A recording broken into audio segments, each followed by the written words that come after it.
В эфире новости, в студии Кристина Якупова. Здравствуйте.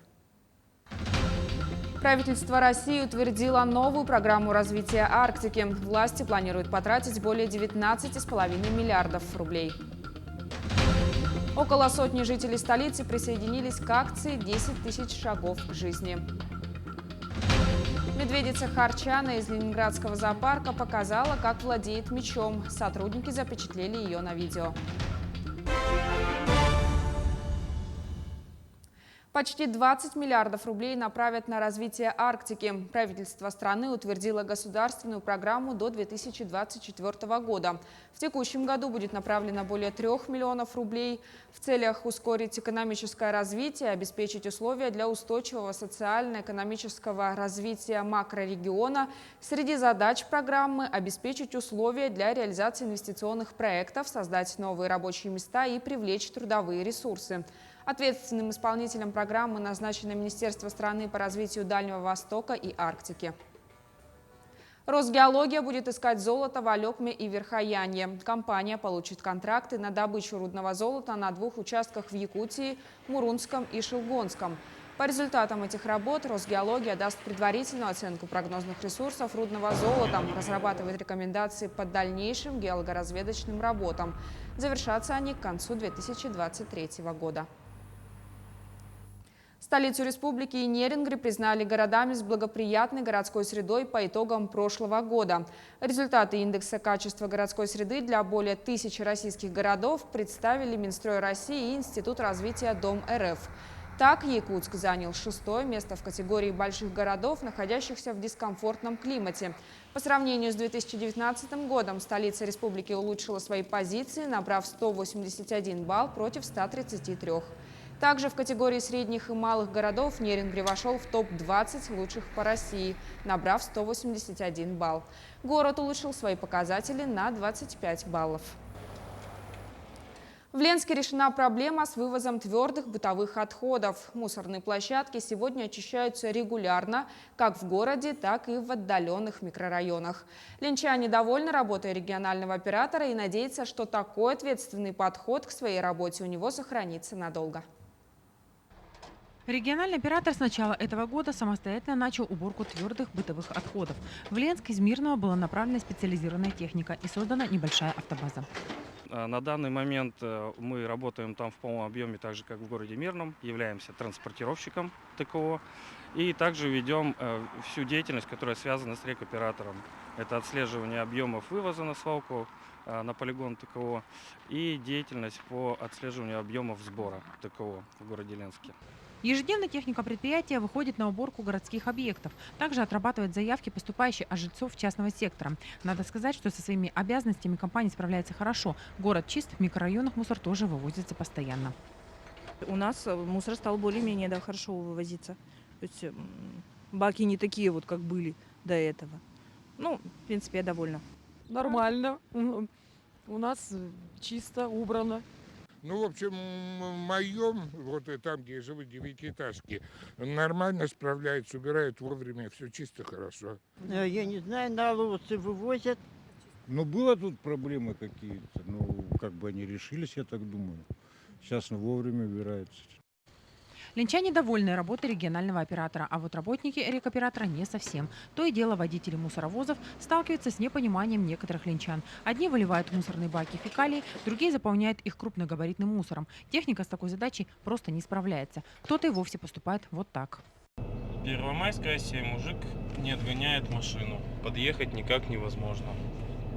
Пожалуйста, отказывается машину отгонять. Часто бывают и такие моменты. И вот с балкона выбрасывают мусор. Вот оттуда, вот с 4-го этажа. Прям выкидывают они. После этого жители жалуются на несвоевременный вывоз мусора и захламленность придомовых территорий, когда чинят преграды и создают свалки около своих домов сами. Глядя на такую картину, страшно подумать, во что бы превратился город, если бы не терпение и ответственность тех людей, которые все это убирают. Светлана Болеева, Виталий Андреев, Денис Семенов, Ленск. Якутяне приняли участие в российской акции «10 тысяч шагов к жизни». Почти сотня человек преодолели 7 километров. Открытие мероприятия состоялось в столичном парке культуры и отдыха. Ходьба является оптимальным способом поддерживания здоровья, считают специалисты. При этом в виде активности задействовано до 200 мышц. Норма движения полезна для укрепления сердечно-сосудистой системы, скелетно-мышечных тканей и снижения риска неинфекционных заболеваний. Вот эту акцию мы принимаем в этом году впервые. Буквально вот на неделе мы разговаривали с руководителями Лиги здоровья нации. Всероссийской акции включаемся, и поэтому эта акция очень полезна для простых жителей города Якутска, которые любят ходить, которые любят здоровый образ жизни. И здесь самое ключевое то, что Министерство здравоохранения нам помогает сейчас бесплатно проходить тесты на холестерин, на сахар, давление меряет. Поэтому состояние здоровья будем определять, и дальше через полгода опять проверим, и люди будут знать, какое у них, как ходьба помогает улучшать свое здоровье. Якутск, встречая весну. Жители столицы сегодня прощаются с зимой. Празднование проходит на Комсомольской площади. Напомним, в прошлом году из-за ограничительных мероприятий всеми любимый праздник не состоялся. А сегодня, несмотря на прохладную погоду, программа проводов зимы обширна и будет проводиться до вечера. Из-за ветреной погоды организаторы решили отказаться от сжигания чучела, зато горожан ждет хоровод, выступления самодельных коллективов и артистов эстрады. Кроме того, заработал парк культуры и отдыха. После года самоизоляции, естественно, радость первый день. Несмотря на холод, все равно пришли, да? Такой праздник, наоборот, даже тепло. Город Якутск. Да, привет всем. Я вообще приезжая, но мне нравится. Откуда приехали? Потеплее. Я с Верхоянского района, поселок Батагай. Вот, так что я вот сегодня третий день здесь и думаю, скажу, поморожусь. Сегодня морозец такой хороший. Но сейчас пока еще скоро будет в полном разгаре. Несмотря на холод, пришли, да? Да, ну каждый год зиму. Любим эти проводы зимы. Поэтому ходим еще плясать. Ленинградский зоопарк опубликовал новое видео с медведицей Харчаной. Она обожает изучать окружающий ее мир.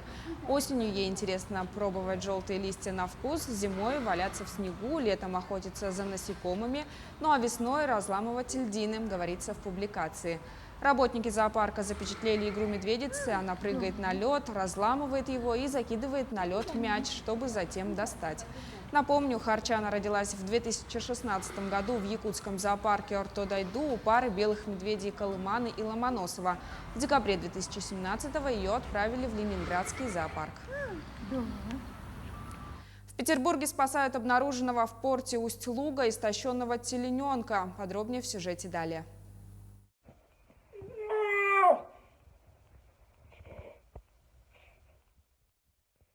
Сотрудники порта Усть-Луга в ночь на 1 апреля обнаружили на Финском заливе истощенного детеныша серого тюленя и передали его в Центр изучения и сохранения морских млекопитающих. Сейчас состояние тюлененка, которому, по словам специалистов, около месяца, стабилизировалось. Но малыш все еще не может самостоятельно питаться. Чтобы выкормить найденыша, специалисты Центра внутрижелудочно вводят ему солевые растворы. 5-6 раз в сутки вводятся вот эти вот растворы. Но он очень надеется уже получить что-то. И сегодня вот днем он получит первый раз этот раствор со вкусом рыбы. Немножко там рыбное будет фарша чуть-чуть добавленное, чтобы он воспрял духом, потому что он кушать очень хочет, да, надеется получить, но сразу нельзя. Вот такая технология, что его надо настраивать очень постепенно к приему рыбы. Вот, и чем мы сейчас и занимаемся. Также в центре выяснили, что найденный тюлененок боится воды, пока животное живет на сухих полотенцах. Но Алексеев уверен, что после выпуска у найденыша есть все шансы остаться в дикой среде и не возвращаться к людям. Сейчас он воду совершенно не переносит. Мы его, в общем-то, дали так чуть-чуть ему, чтобы взбодриться, чуть-чуть и помыться, скажем так, чуть-чуть воды. Он сразу же, у него началась паника, истерика. Он начал дрожать, переживать и пытаться вылезти из этой воды. То есть, поэтому сейчас он сидит, живет на полотенцах, на сухих. Почему месячный малыш оказался на берегу, неясно. Может, его унесло на льдине, может, он сам куда-то убежал, может, самка чего-то испугалась, может, там судно прошло мимо.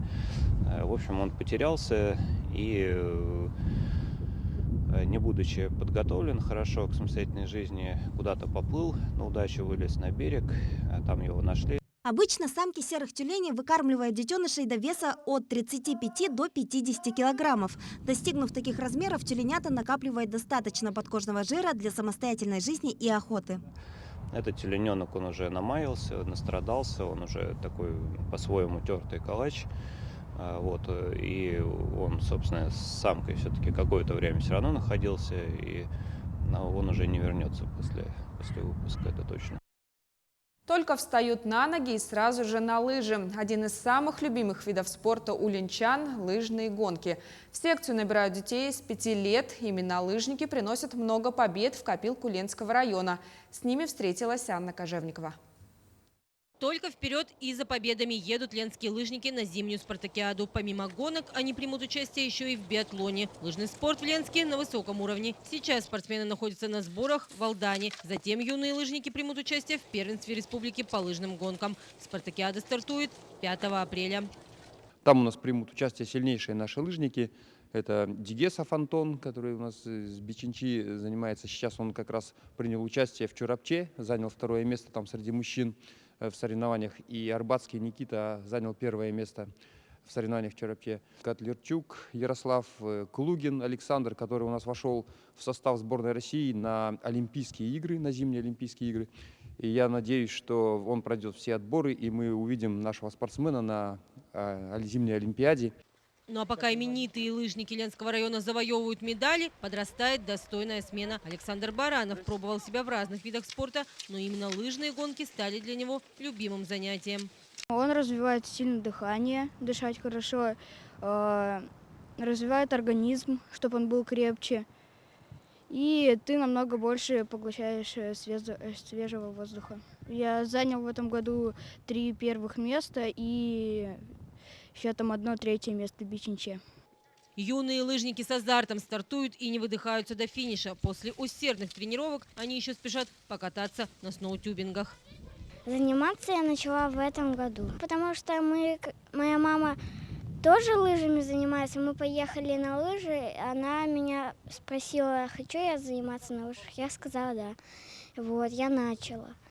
А для большей популяризации этого вида спорта в районе делается все. К примеру, сейчас планируется строительство лыжероллерной трассы в рамках реконструкции лыжной базы. Глядя на маленьких спортсменов, возникает желание тоже встать на лыжи. И, кстати, любой спортинвентарь в Ленске абсолютно бесплатный. Каждый желающий может приехать на лыжную базу со вторника по воскресенье с 10 до 6 и покататься в свое удовольствие. Анна Кожевникова, Виталий Андреев, Ленск. В Якутске завершился первый период игры финала чемпионата республики по хоккею между командами Нерингри и Мирного со счетом 3-2 в пользу команды Нерингринского района. Трансляция финального матча продолжится после выпуска новостей. У меня на этом все. Не переключайтесь.